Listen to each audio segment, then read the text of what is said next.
Se trata de ubicar lo que se despliega a lo largo de un camino que va de la repetición del trauma a la violencia de la interpretación. Pero antes, con respecto al sufrimiento, que todo el trabajo es alrededor del sufrimiento, les contaré una experiencia sucedida en Rumania en un orfelinato al contacto con niños abandonados. Esta experiencia me confrontó a lo que llamo el ser pulsional y su sufrimiento. Un bebé de alrededor 3 meses que encontraron en el curso de la visita a la ocasión de un coloquio de psicoanálisis. Alcé en mis brazos uno de estos bebitos que esperaban en este recinto para ser adoptados y con quien, me permito decir, he dialogado. Lo llamé por su nombre y le hablé. Él me miraba intensamente, me miraba como bebiendo mis palabras.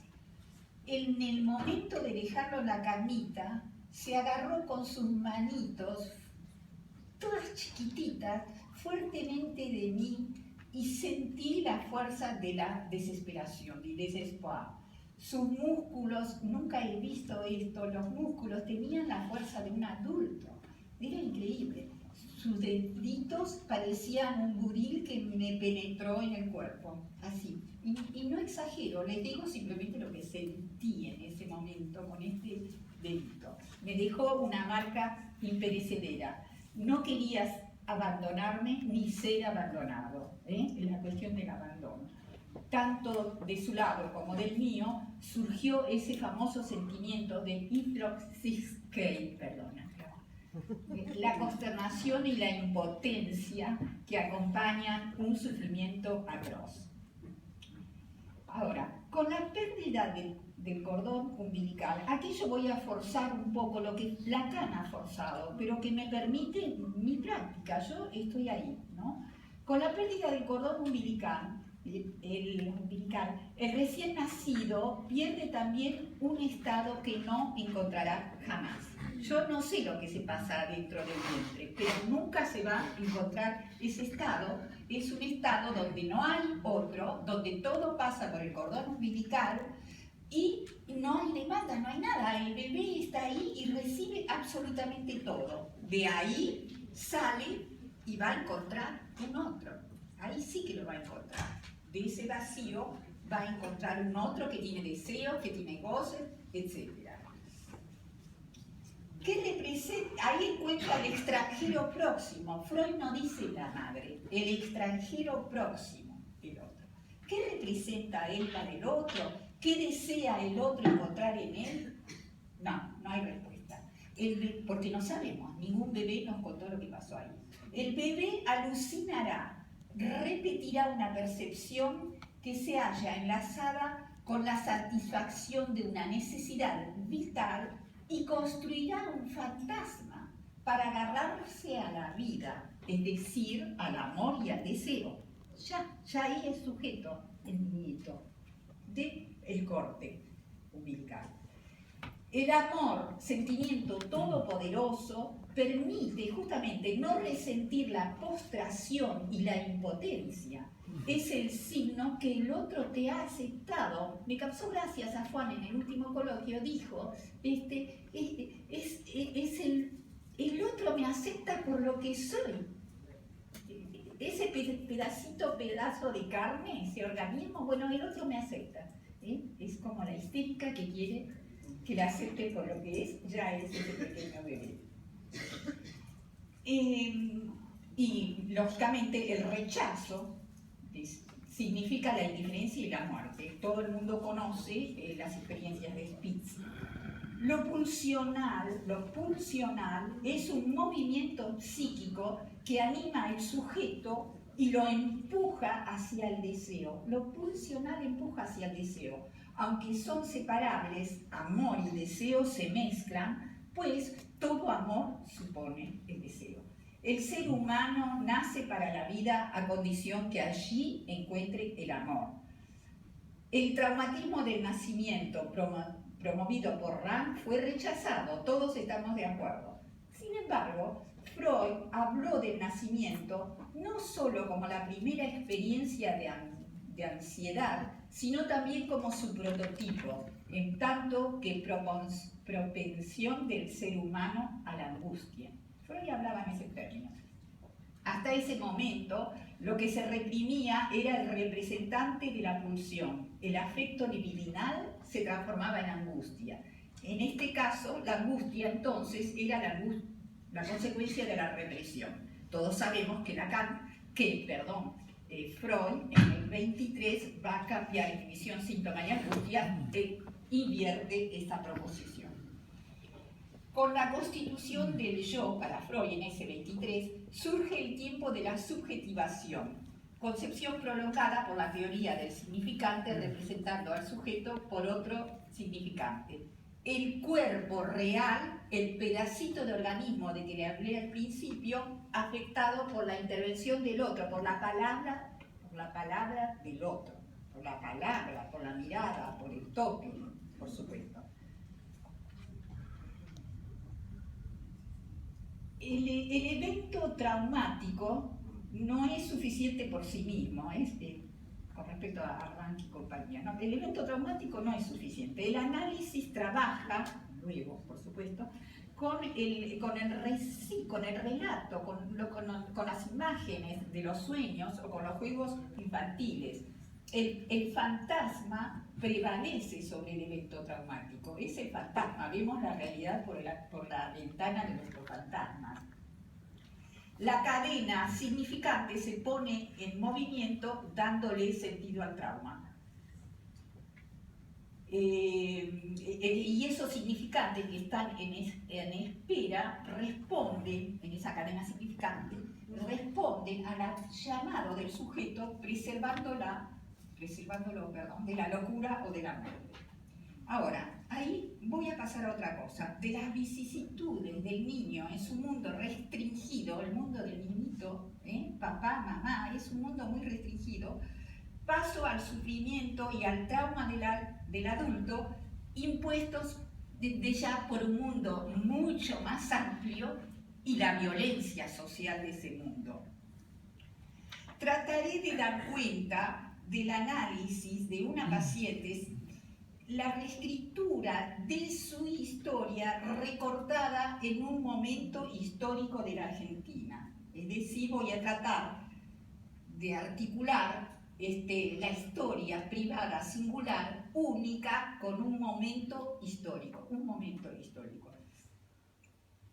Esta persona ha sido aprisionada y torturada por fuerzas militares. Bueno, pasó todo eso. Cuando sale porque fue liberada y cuando retoma su análisis, en sesión, en transfer, trata de interrogar esa violencia. ¿Qué pasó? Porque pareciera que esa violencia ha estado presente antes de que ese horror militar pasó en su vida. ¿De dónde viene el primer golpe? ¿De dónde y por quién? Ella era una estudiante de psicología. Estas cuestiones se remitían a lo que ella podía conocer de lo que estaba estudiando en ese momento. En todo caso, la experiencia íntima encontró en choque violento la historia. Ella quiere comprender, viene para eso, para verme, porque ya había hecho análisis, vino muchos años más tarde. Quiere comprender que esto es lo que quiero proponerles a ustedes como cuestión, como interrogación. Ella quiere comprender el enigma que la agobia después del impacto de una interpretación proferida por su analista, cuando ella va a verla después de todo lo que le pasó. Esa interpretación repercutió sobre su decisión de irse inmediatamente del país, porque ella debía irse del país, pero tenía que hacer 1000 cosas. No, hay rajo, como se dice en Argentina. Se fue inmediatamente, más que por la fuerza de los militares, por la interpretación del analista, la intervención. Después que el analizante, ella me cuenta eso a mí, años más tarde, después que el analizante relata en sesión el asalto y la destrucción de su casa por un comando militar en el que fue objeto de interrogación, violación y tortura, el psicoanalista Conza anuncia intempestivamente: usted se lo buscó. Sí, Conza. Ella recibe estas palabras como un latigazo, un juicio inapelable, pero ella se lo buscó. En un flash, ella se apropia de la imagen que le está enviando su analista, como si fuera la suya propia, como si ella testimoniara de lo que ella es. Esta imagen se asocia inmediatamente al hecho de que ella es estudiante de psico, que en la transferencia ella está enteramente dependiente de lo que el otro le impone como imagen y a la cual ella debe, en esa transferencia debería identificarse. Bueno, ella se cortó ahí todo, ¿no? Pero es por eso que viene a verme, muchos años más tarde. Se trata de una verdad, y esa pregunta se las hago a ustedes. Se trata de una verdad que el paciente no quiere escuchar, o simplemente de una interpretación salvaje, o de una interpretación alienante. Es una cuestión, por favor, que se las pregunto a ustedes. Yo no tengo respuestas, es lo que esta mujer me planteó. Bueno, ella se va, no volverá nunca más, se va, entró en clandestinidad y ni al analista ni nada, se va. Pero siempre le quedó la duda de lo que parecía inverosímil, sobre si ella en realidad quería escaparse de algo de lo que no quería saber nada, más allá de todas las cuestiones terribles que pasaban en Argentina. Encerrada, ella fue violada, torturada en un espacio en el cual los torturadores pusieron en acto fantasmas que la vida ordinaria no permite. Pero es que, sin embargo, que el verdugo está ahí porque el poder exige, excusa y justifica todo lo que él está haciendo. Pero en la sesión en el espacio de la sesión analítica, ella también ha sido juzgada y asignada a otra realidad, la realidad psíquica. ¿Cómo desatar en esta complejidad el nudo por donde se liga la realidad del terror organizado con los fantasmas y sufrimientos del sujeto? ¿En qué se diferencia la organización de la estructura social en la que el sujeto está inserto y la relación de los elementos de estructuras que organizan sus inhibiciones, síntomas y angustias, en su particularidad? Ahora, la cara fantasmática del trauma, el fantasma, digamos, es más importante, ya lo dije, ¿no? Que el trauma realmente ha venido. El evento pasa a un segundo plano, pero la fecha de lo acontecido es importante, y ahí donde va lo de la particularidad. Porque esa violencia que ella sufrió en manos de militares, ella la conocía ya. Solo la perspectiva de la historia y su reconocimiento permite de plasmar lo acontecido y es su fuerza presente la que da lugar al reconocimiento. El psicoanálisis cuestiona la relación íntima entre la escena social y la escena psíquica en la búsqueda de una repetición fundadora. En lo subjetivo es en el otro y por el otro, por supuesto, que el sujeto encuentra su lugar. Y el desvanecimiento del sujeto se corresponde a la emergencia de un objeto simplemente porque este objeto lo reenvía a su parte de sujeto. No sé si es complicadita esta frase, pero lo que quiero decir, ¿por qué es importante ese objeto, ese significante que emerge, ese objeto que emerge? La cadena significante, en psicoanálisis, cuando vamos a la seance, la cadena significante no está preestablecida, no hay un significante que nos ha determinado, no, ella es efecto de la producción del sujeto y se fabrica en la dialéctica de la cura. La problemática del goce que es lo propio de lo imaginario, viene para mí en primer plano. ¿Cuál es el momento justo de la interpretación que apunte al goce del síntoma? Como lo que pasó en esa única sesión que ella tuvo, ¿no? La psicoanalista fue bruta, pero le apuntó a su goce. ¿Dónde estaba su goce? Aparte de todo el resto. Se trata del uno del goce, ese que no tiene relación con el otro del lenguaje, porque llamo goce, me van a disculpar mi delirio, justamente cuando el bebé, que es un organismo, un pedazo de carne, está en el vientre. Yo no sé lo que se pasa, no sé lo que se pasa en el vientre, yo lo llamo algo que nunca luego se va a repetir, nunca. Bueno, bueno, me parás, no puedo seguir. Ya te faltaban 5 minutos, lo voy a... Bueno, a ver, me para él, ¿no? Gerardo.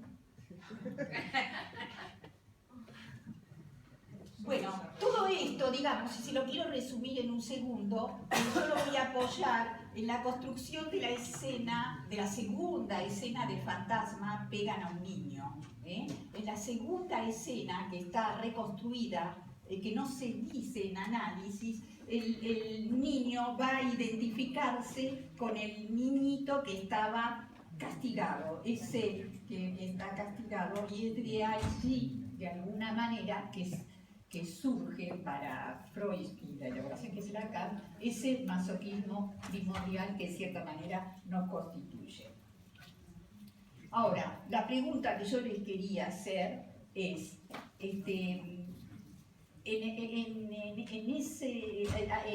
el discurso de esa paciente que vino a verme, hay una escena, pero también hay que ver el fantasma de ella con respecto a ese discurso, ¿no? Porque ella tiene una escena entre la edad entre 3 y 4 años, más cerca de los 3 que de los 4, donde hay una escena muy violenta entre sus padres, pero muy violenta, donde ella, en lo que cuenta en análisis, percibe el goce de la violencia de la madre y su padre hecho mierda. Y eso, en cierta manera, y es la cuestión que la interroga y que me interroga a mí también, eso quedó para siempre porque los militares la hicieron mierda y para ella quedó siempre esa identificación con ese padre hecho mierda por la madre. Bueno, me voy a... otra cosa que quería decir, que esta paciente nunca pudo hablar de esto que me vino a ver a mí en su análisis, y ella hizo varios análisis en el país extranjero donde se fue. Nunca pudo hablar de eso. ¿Y cuándo ella pudo hablar de eso? Cuando los militares fueron juzgados, cuando sus torturadores fueron juzgados en Argentina. O sea, para hacer la articulación entre lo psíquico y lo social, la importancia que se ha permitido en Argentina que los propios argentinos juzgaron, no un tribunal internacional, los propios argentinos juzgaron a los argentinos que los habían torturado. Solamente en ese momento ella pudo liberar su palabra. Bueno, es una interrogación para mí, ¿no? Es